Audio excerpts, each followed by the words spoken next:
الرحمن الرحیم۔ کون سے گناہ ہیں جنہیں بخشوانے کے لیے نماز پڑھے؟ کہنا۔ سوال: نماز کی دعوت دینے پر کسی نے کہا ہم نے کون سے گناہ کیے ہیں جن کو بخشوانے کے لیے نماز پڑھے؟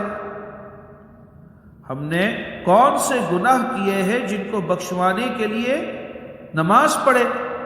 اس طرح جملے کہنا کیسا؟ جواب: مذکورہ جملے میں نماز کی توہین اور اس کی فرضیت کا انکار پایا جا رہا ہے اور یہ کفر ہے۔ آمین کا مذاق اڑانا۔ باجماعت نماز میں شوافع یا حنابلہ مقتدیوں نے سورہ فاتحہ کے اختتام پر آمین بالجہر یعنی بلند آواز سے آمین کہی۔ شافعی کے اندر اور حنبلیوں کے اندر آمین جو ہے وہ زور سے کہتے ہیں۔ یہ سن کر اگر کسی نے مذاق اڑاتے ہوئے آواز کھینچ کر امی کہا تو اس کے لیے کیا حکم ہے؟ جواب: اگر معاذ اللہ عز و جل آمین کا مذاق اڑانا مقصود ہو تو کفر ہے۔ قبلہ رو تھوکنا۔ سوال: اگر کسی نے کعبہ شریف کی طرف تھوک دیا اس کے لیے کیا حکم ہے؟ جواب: اگر خانہ کعبہ کی توہین مقصود ہو تو ایسا شخص کافر اور مرتد ہو گیا، لیکن یہ کسی مسلمان سے متصور نہیں۔ کسی مسلمان کے بارے میں یہ گمان نہیں کیا جا سکتا کہ وہ معاذ اللہ کعبے کی توہین کی نیت سے کعبۃ اللہ شریف کی طرف وہ تھوکے۔ کسی مسلمان سے اس چیز کا گمان نہیں کیا جا سکتا، یعنی مسلمان کے بارے میں ایسا گمان نہیں کیا جا سکتا، اور اگر تحقیر کی نیت سے نہ ہو تو کافر نہ ہوگا، مگر پھر بھی قبلہ رو تھوکنے سے بچنا چاہیے۔ اس ضمن میں ایک سبق آموز حکایت ملاحظہ فرمائیے۔ واقعہ: میرے آقا اعلیٰ حضرت امام اہل سنت مولانا شاہ امام احمد رضا خان علیہ رحمت الرحمن فرماتے ہیں، حضرت سیدنا ابو یزید بسطامی رضی اللہ تعالی عنہ نے عمی بسطامی کے والد رحمہم اللہ تعالی سے فرمایا، چلو اس شخص کو دیکھیں جس نے اپنے آپ کو بنام ولایت مشہور کیا ہے۔ بڑی عبرت آموز حکایت ہے، بہت سارے اس میں سبق ہے۔ وہ شخص مرجع نعاس اور مشہور زہد تھا، یعنی عقیدت مندوں کا اس کے پاس ہجوم رہتا اور دنیا سے بے رغبتی میں اس کی شہرت تھی۔ وہ شخص اپنے آپ کو ولی اللہ کہتا، کافی لوگ اس کے پاس جاتے اور کافی مشہور تھا وہ شخص۔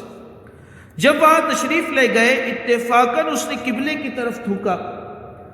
اب یہ حضرات جو ہے بسطامی رضی اللہ تعالی عنہ، یہ دونوں حضرات جب وہاں گئے تو اس شخص نے جو ولی اللہ کے نام سے مشہور تھا اس نے قبلے کی طرف تھوکا۔ حضرت سیدنا بسطامی رضی اللہ تعالی عنہ فوراً واپس آئے اور اس سے سلام علیک نہ کی، یعنی سلام دعا تک کی بھی نہ کی، اور فرمایا یہ شخص رسول اللہ صلی اللہ تعالی علیہ وسلم کے آداب سے ایک ادب پر تو امین ہے نہیں۔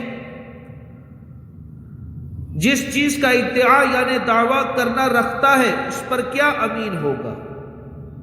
اور دوسری روایت میں ہے فرمایا یہ شخص شریعت کے ایک ادب پر تو امین ہے نہیں، اسرار الہیہ یعنی اللہ عز و جل کے رازوں پر کیوں کر امین ہوگا؟ حضرت سیدنا بسطامی رضی اللہ تعالیٰ عنہ فرماتے ہیں، اگر تم کسی شخص کو ایسی کرامت دیا گیا بھی دیکھو کہ ہوا پر 4 زانو بیٹھ سکتا ہے، یعنی کسی ایسے شخص کو دیکھو جو ہوا میں 4 زانو بیٹھ سکتا ہے، اس کے پاس اتنی طاقت ہے، وہ ایسی کرامتیں دکھاتا ہے کہ ہوا کے اوپر 4 زانو بیٹھ سکتا ہے، تب بھی اس سے فریب دھوکہ نہ کھانا جب تک فرض اور واجب، مکروہ اور حرام اور محافظت حدود ادب شریعت میں اس کا حال نہ دیکھ لو۔